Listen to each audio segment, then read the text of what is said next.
What an exciting time to be part of Washington and Lee. Our facilities improvements for academics, for athletics, and for student life are advancing at a pace that's unprecedented in our history. Why don't you join me for a quick visit to several job sites, and we'll see where things stand in early July 2015. We're on the site of the new Upper Divisional Housing Project, where we're just finishing up the footers in anticipation of starting construction of the first of 19 buildings on this site next week. Significant portions of these buildings are being actually manufactured in Rocky Mount, Virginia, and we anticipate the delivery on probably Tuesday of next week, and we will actually start erecting them on this site then within a matter of days. Now we've got 8 townhouse style buildings to do of 8 for 18 students each. We've got 7 apartment style buildings, and we've got 2 buildings that we call the civic buildings, which accommodate apartments and food service and some fitness facilities and some other amenities to support the residential community. 19 buildings in total, 338 students to be in residence on these 2 sites.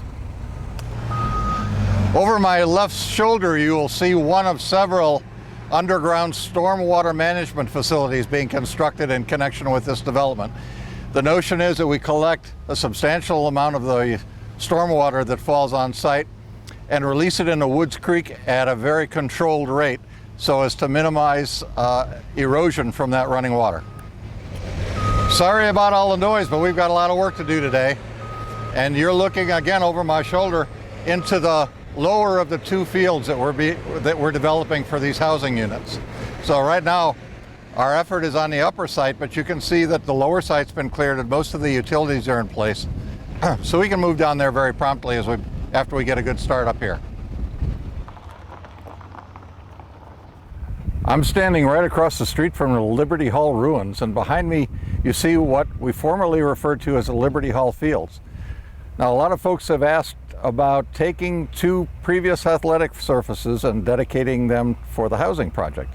And the compensation is here, where we're redeveloping this site to accommodate 2 fields, one of which will be natural turf, and the other of which will be covered in artificial turf and feature lighting to extend the playing hours on both of those surfaces. Net, we'll have the same number of playing hours available for our recreation, PE, and athletic teams as we had previously. It's a surface closest to us, which will feature the field lighting system, and it will be the first installation in Virginia of a new LED field lighting system, which will drastically minimize the amount of light that spills away from the field site. This mostly in consideration of our neighbors. Once again, we're near the Liberty Hall ruins, and for most of the past year, we've been documenting the site behind me, which was a portion of the site of the 18th century campus. A number of agricultural buildings and outbuildings for the original Liberty Hall Academy occupied this site, and we did a thorough examination and documentation of all the subsurface features here before we began to redevelop this as part of the parking lot. We're on the construction site of Washington and Lee's new natatorium. The building will be approximately 43,000 square feet, or about 1 acre under roof. And it's being sited built into the hillside behind me, where we've removed approximately 16,000 cubic yards of material to locate the building. Some of the noise you might hear in the background right now involves removing solid rock, which we encountered when trying to excavate the deep end of the swimming pool. Many of you know that the university has enjoyed the use of an extraordinary law school building since the 1970s, but an awful lot has changed in legal pedagogy since that time.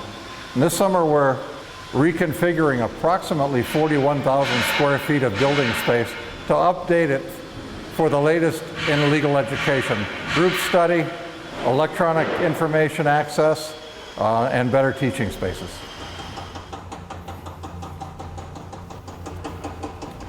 I'm standing at the end of the colonnade outside Newcomb Hall, where we're just getting started on phase 1 of the Stemmons Plaza restoration. Part of this will extend the wonderful brick walkway that passes through the colonnade all the way up past Lee House to connect to the new green space at Washington Street. Graham Lee's is a beloved residence hall at Washington and Lee. The portion up the hill on your left-hand side was built over 100 years ago. The opposite side was built about 20 years later, and they were joined with a connector piece in the center in the 1940s, making Graham Hall and Lee's Hall into what we know today as Graham Lee's.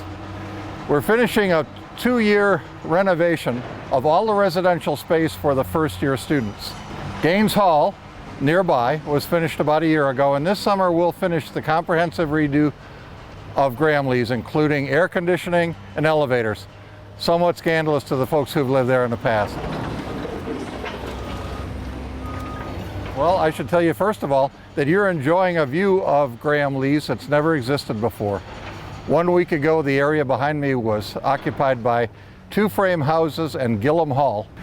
All of the space between the 2 first-year residence halls, now Graham Lee's and Gaines, will be turned into a green park space to unify those 2 and create what we call the first-year precinct, the sort of identifiable territory for the first-year students, convenient to the gym, to the library, to the food service, and really becoming part of a unified first-year experience that we aspire to. We're in Davis Hall right now, the former residence hall, where we're redeveloping the first floor for the Student Health Service that'll be moving here in the fall.